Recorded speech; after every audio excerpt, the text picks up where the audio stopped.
So guys, there's a few things we want to talk about with the erg and how it relates to paddling on the water, things you can pick up on. So the first one is the front of the stroke.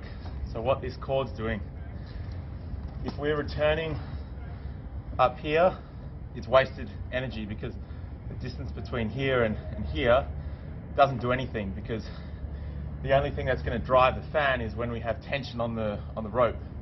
Same as on the water, if we're returning a great big setup like this, it might look nice, but we actually have to travel that distance down to the water, and in that is wasted time, wasted energy. So we want to return to the point that gives us the smoothest connection at the front, while still traveling far, as far forward practically as we can go.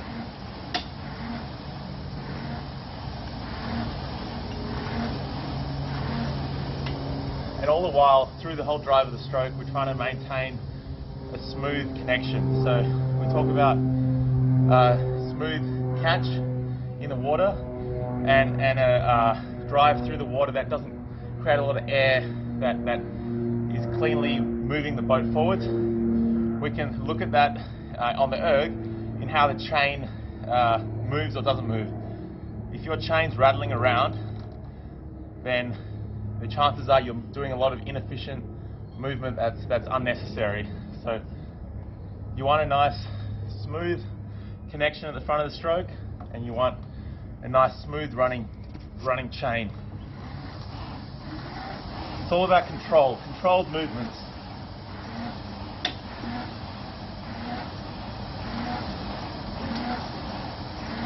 Another aspect is the fan. So what the fan sounds like.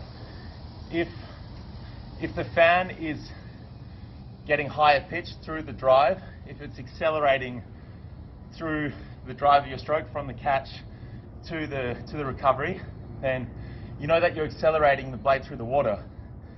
If the fan sounds, intense at the start of your stroke, but it peters off towards the back, then you know there's something wrong. You're not accelerating through the stroke. So if I just mimic what it sounds like, it would, a vroom, vroom, vroom would be the sound of a fan that's accelerating through the stroke.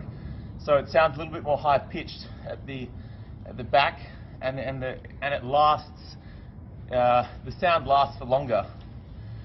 If you're just very catch intensive and you're mainly just putting power in through the catch, it'll sound strong at the start, but then it'll peter off. So don't just look at the screen when you're paddling.